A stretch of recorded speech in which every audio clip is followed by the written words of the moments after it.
G'day, Wombat here, and today we're going to talk about the Crybaby Mini Wah from Dunlop.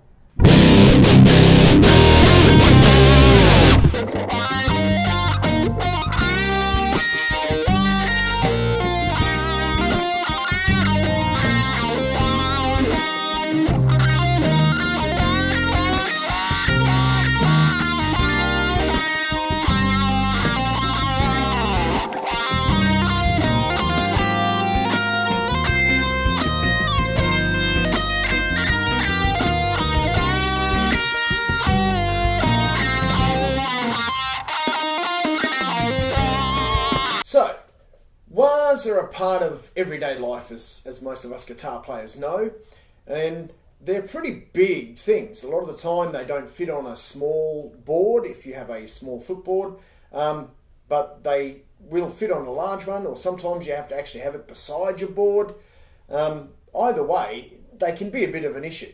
So Dunlop developed this. This is the Crybaby Mini.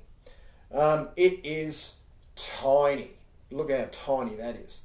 It is really, really small, and it was designed with the intention of being able to go on small boards or not taking up as much real estate as it might take up, a full-size one might take up on a full-size pedal board.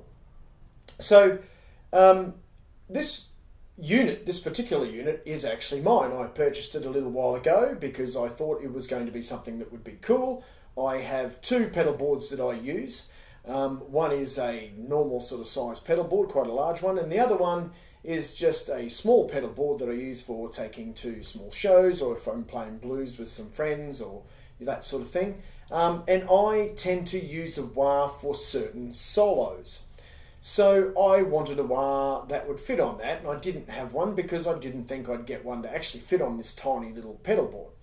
Along came this guy, so I picked him up and thought I'd have a look at him, check him out.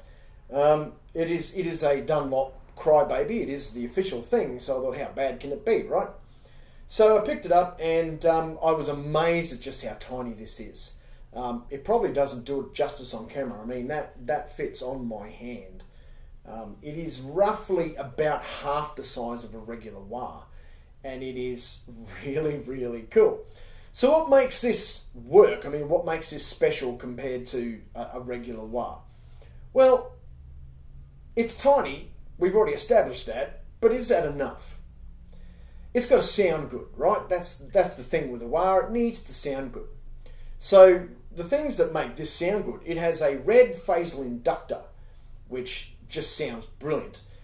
It has a full sweep. I know it looks tiny, but you actually get a full sweep with that foot motion there.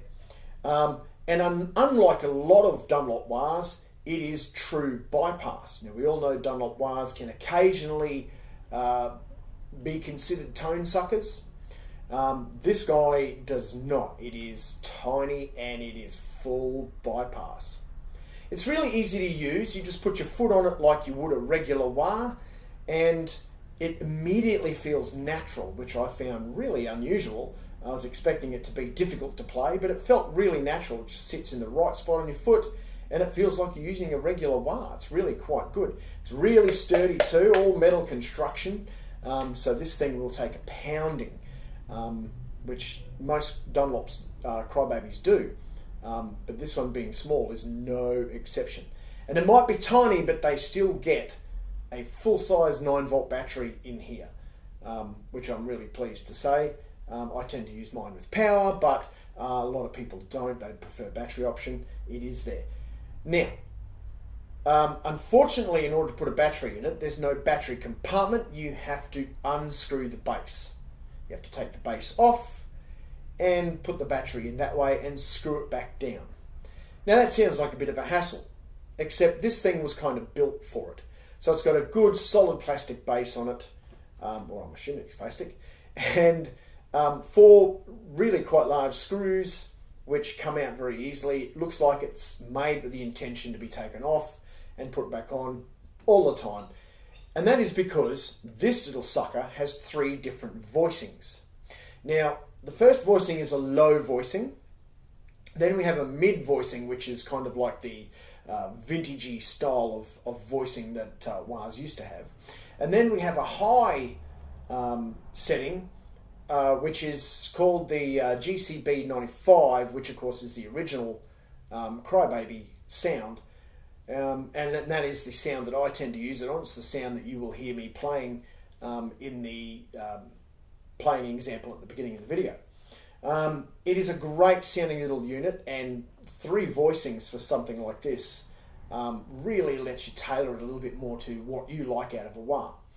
Now, the selector, as you can see, there's no selector switch on the outside, so you guessed it, the selector switch is on the inside with a little an internal selector switch which will go between the 3 voicings.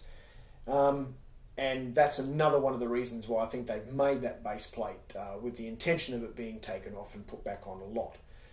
So it doesn't seem like it's going to wear out in a hurry, which is a really, really handy thing. Yeah, so that's about it. This is a really cool little piece of kit. It sounds great, it plays well, it's built like a tank, and it will fit where other wahs just simply won't go. So there you have it, the Crybaby Mini Wah from Jim Dunlop. Check it out. Now, if you want to have a bash at the backing track I used to play in this video, it is not my backing track. It is a backing track that's easily found on YouTube. I will put a link in the description down below so you can go and have a crack at it yourself. It's quite a nice one. And I will also include a link to the Dunlop website where you can check out the Crybaby Mini for yourself. Alright, that's it for today. Thank you so much for watching, and as always, rock on, guys.